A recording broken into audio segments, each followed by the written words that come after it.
Hey everyone. In this video, I want to talk to you about how anger can be beneficial. You see, our emotions are incredibly nuanced, and there will be plenty of times where seemingly bad emotions can be incredibly beneficial, and times where good emotions can be incredibly detrimental. There's a lot of gray area, and anger is one of these emotions where most of the time people believe that it's a really bad thing and that we shouldn't act on it. And I agree. Most of the time you should not act on your anger. But you should train yourself to know certain situations where it actually is a beneficial thing and you do not want to repress it during those times. For instance, whenever it comes to your own survival and the survival of people you care about, you should allow yourself to get angry in those situations because it will help you do the things necessary so that you can continue existing. Because if you don't make the right choices in those situations, you could end up passing away, and that is not a good thing. I know that's an extreme example, but anger can be beneficial. It's one of those things where we just have to realize that there isn't any black and white in life.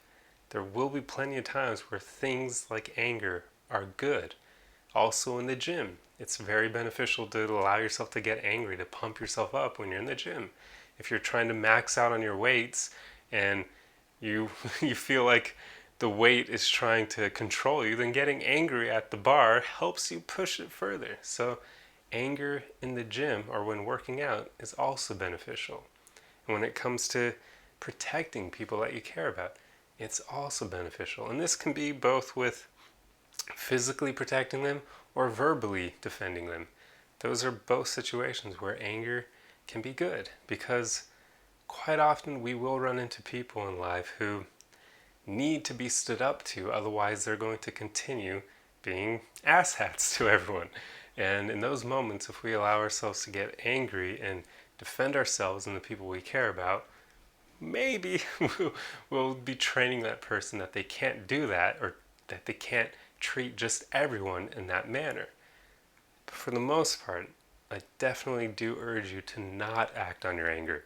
I would say a vast majority, almost like 98, 99% of the time, you shouldn't act on it because we allow ourselves to get angry over really dumb things at times. But there definitely will be times where it's actually a good thing. And I urge all of you to figure out this nuance in your own life. Figure out those situations where anger is actually beneficial. And don't be afraid to act on it in those situations. You don't want to repress it in certain cases because it could be really bad. For instance, in my own life, I plan on having children and a family at some point. And I've thought about this from time to time, but you can be damn sure that if anyone ever comes between me and my family and puts their safety in jeopardy, I would be willing to do some very, very gruesome stuff to protect the people I care about and the people that I love. And that's a good thing. That's the way it should be because we want to be able to have that ability to protect ourselves and the people we care about.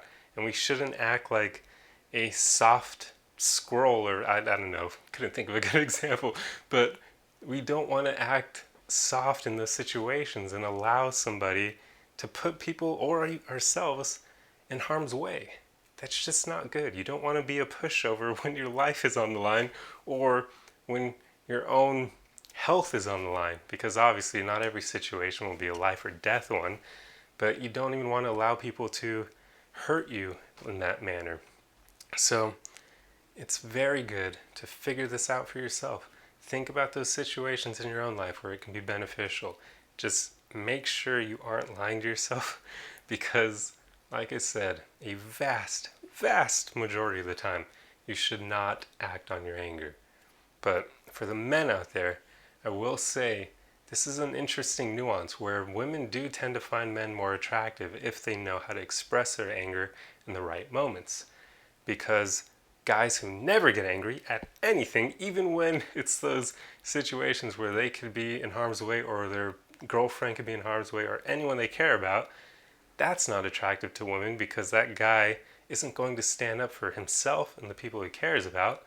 But on the other extreme, when you have a guy who gets angry at everything for the dumbest reasons because he doesn't know how to control it, that too is not attractive.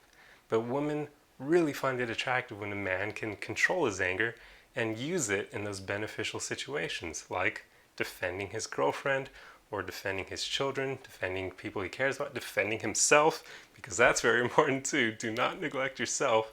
But it's just one of those extra things where when you're able to control this in your own life, it's also attractive. So keep that in mind as well, although you really want to do this for yourself and not for the fact that it makes you a more attractive man. But just do it because it makes your own life better. So I urge all of you to think about this and figure out those situations where anger is beneficial, and then train yourself so that you'll actually be ready in those situations to use it in a positive manner. But most of the time, know that you shouldn't act on it. Anyway, I hope this video helped you, and I'll see you guys in the next one. Arrivederci!